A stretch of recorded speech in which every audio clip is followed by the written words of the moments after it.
Is American democracy sick?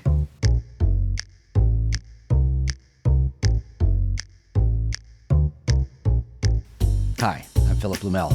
Welcome to No Uncertain Terms, the official podcast of the Term Limits Movement for the week of February 15, 2021. Your sanctuary from partisan politics. A new Associated Press poll suggests that nearly half of the country believes America's democracy is not functioning properly. Are they right? Let's discuss this with U.S. Term Limits Executive Director Nick Tomboulides. Hey, Nick. Happy President's Day. Oh, thank you. I think you've seen the new Associated Press NORC Center for Public Affairs Research poll.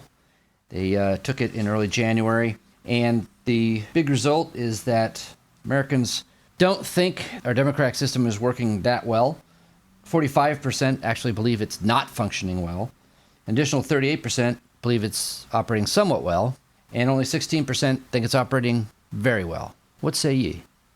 I would say that if your first thought is to blame this on Biden and Trump, think again, because these results have been around for a while. This goes back long before Trump.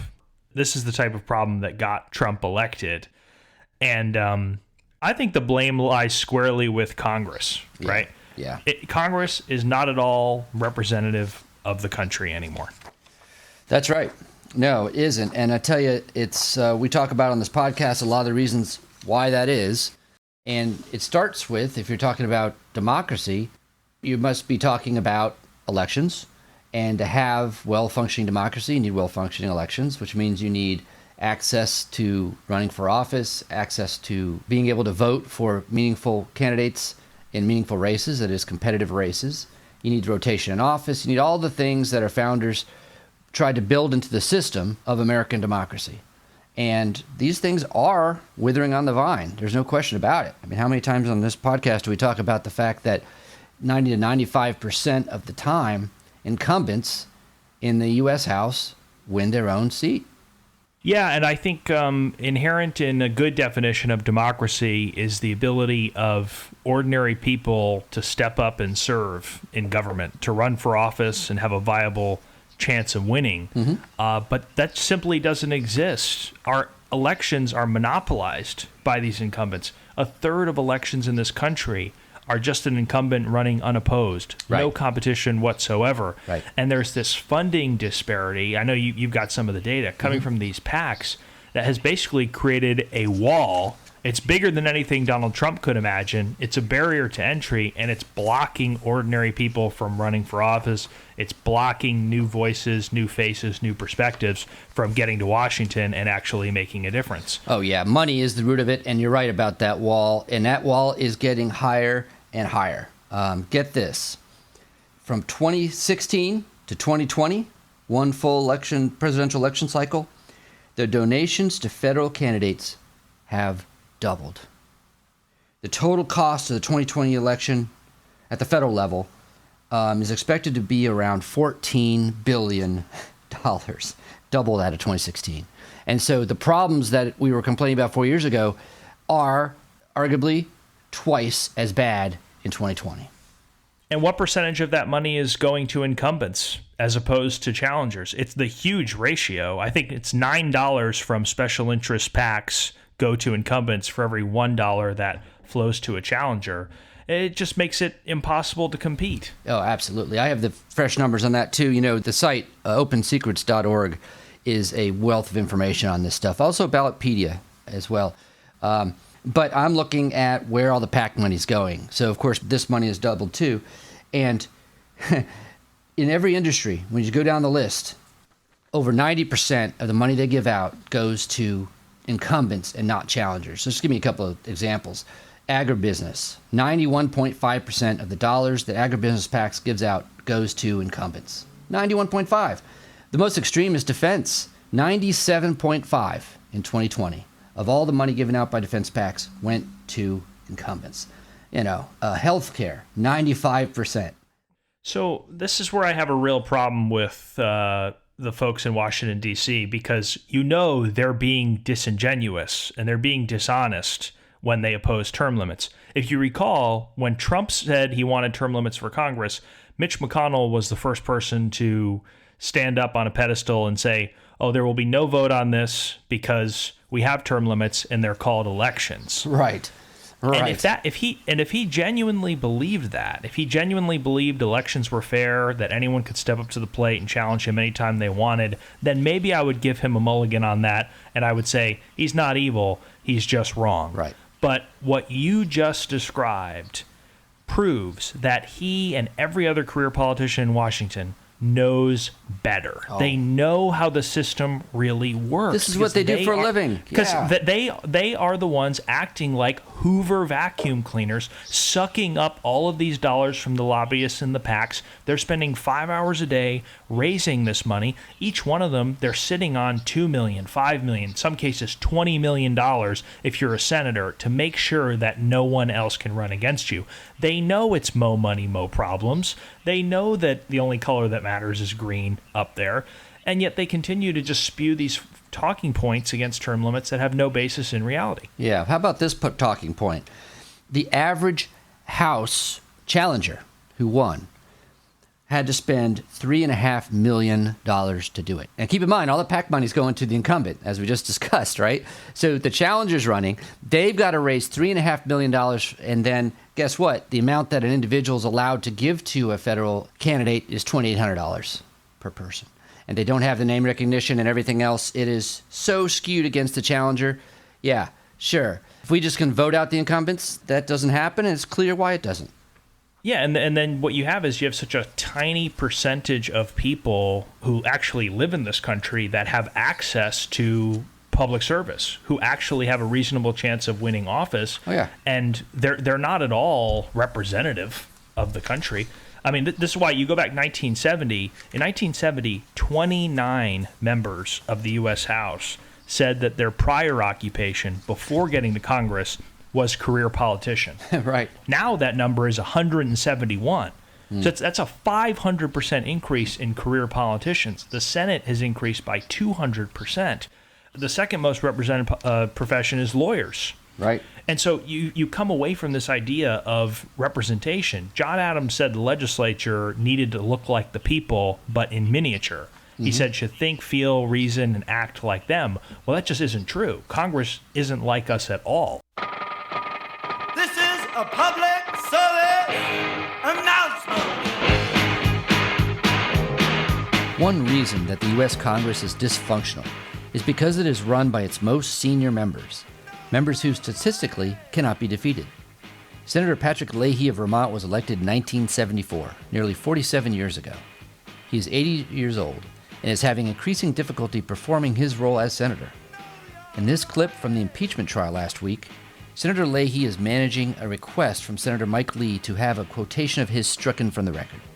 As you listen, keep in mind that, as of January 21st, Senator Leahy is President pro tempore of the U.S. Senate and third in line for the presidency after Vice President Kamala Harris and House Speaker Nancy Pelosi.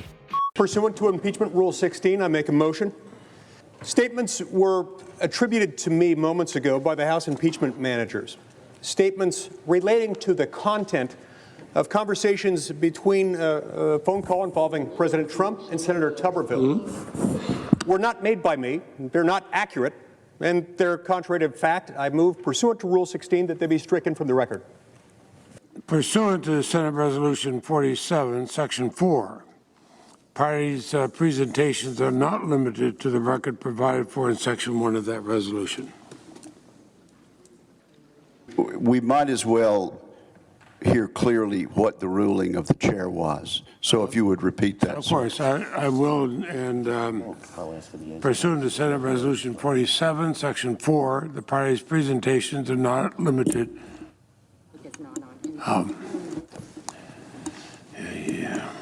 The senator from Utah has appealed that ruling. Is that correct? Yes, I have. Have you? And the yeas and nays have been requested for sufficient. And what is the question? Is it, shall the ruling of the chair be sustained? Is that the question? Yes. whether the ruling of the chair with respect to No.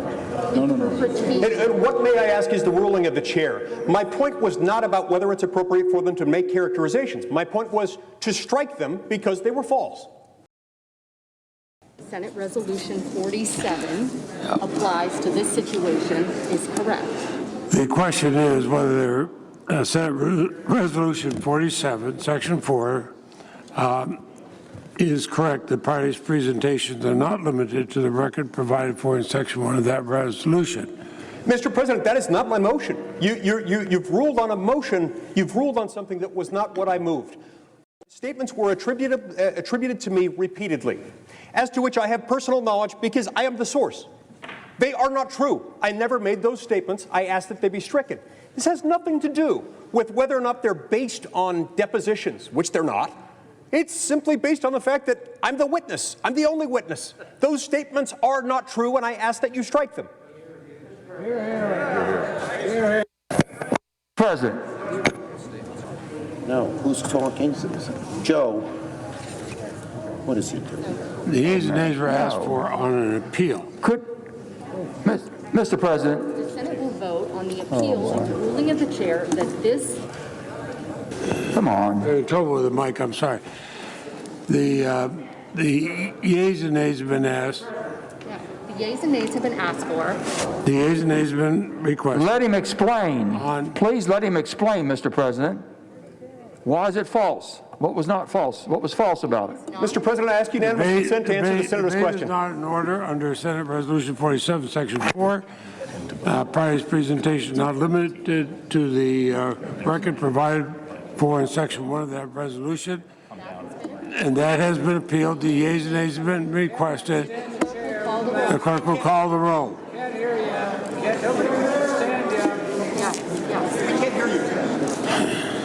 She's calling the roll. Ms. Baldwin. Mr. Barrasso. What do you do? Mr. Bennett. Well, point of clarification. What is the question? Now get this too, and we also just talked about how special interest, how PACs give 90-95% of their PAC dollars to incumbents. And then we see over time, since the late 60s, that incumbents have won 90 to 95% of the time. In fact, in 2020, the re-election rate in the U.S. House was 97%. This system is broken, and the 45% of Americans that told this pollster that there's something wrong with American democracy are right.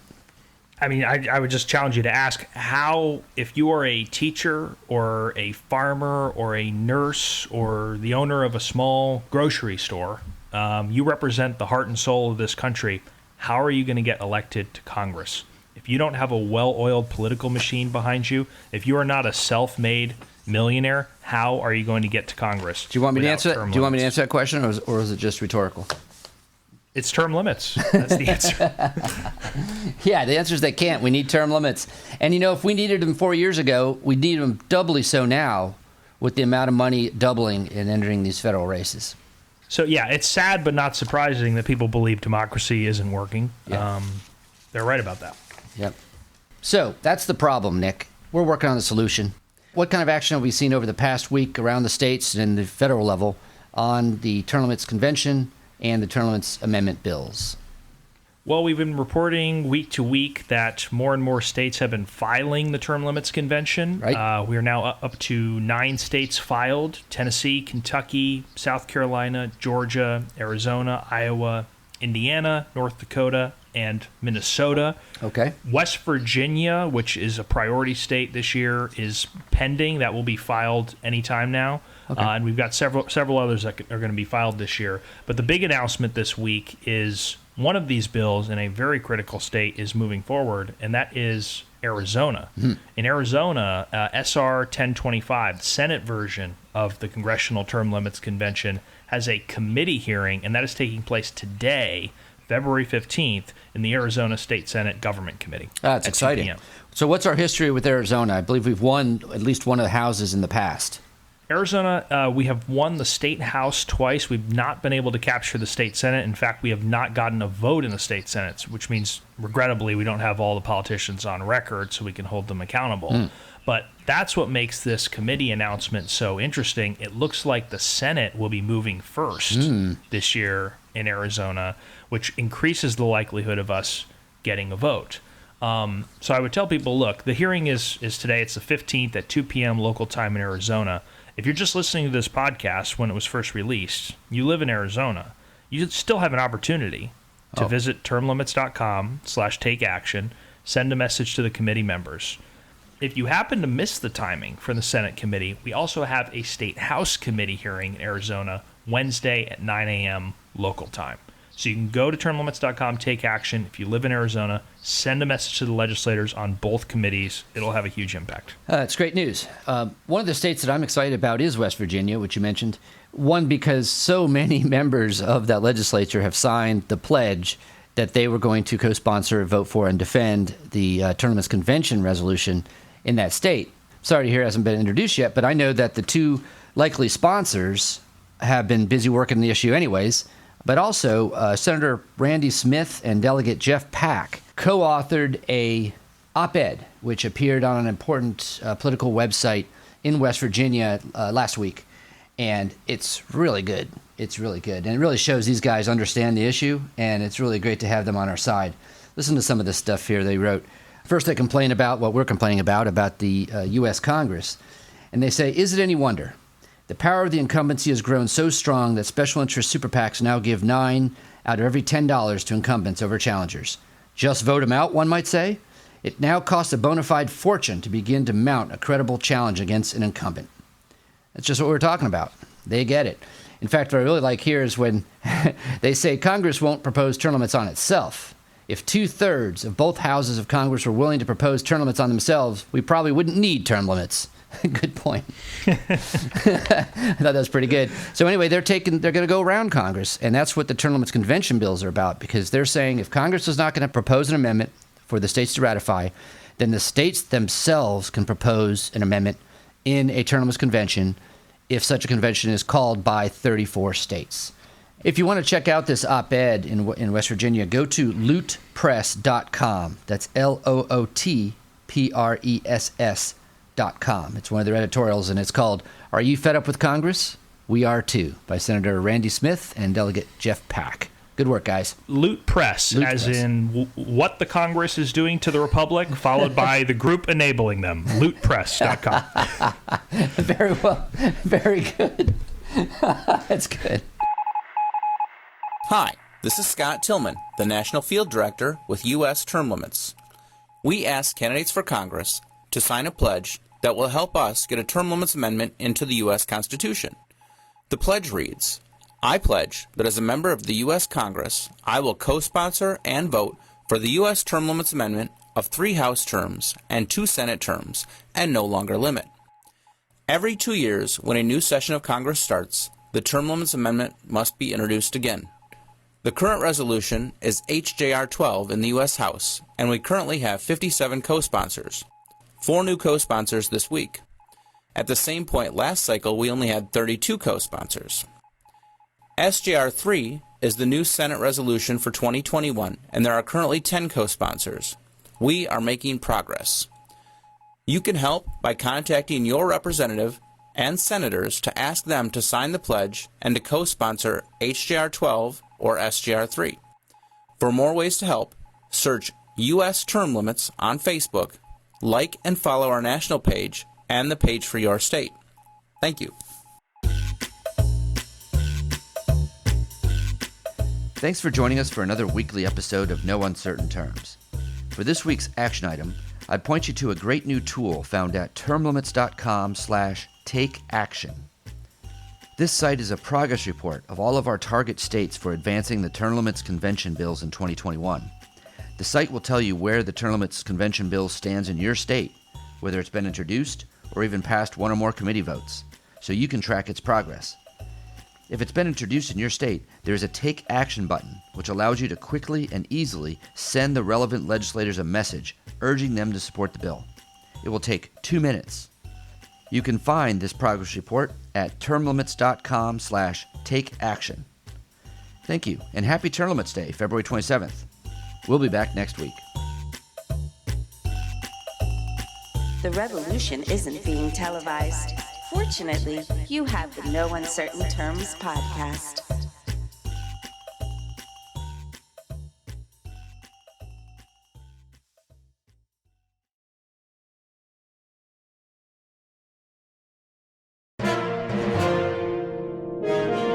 USTL.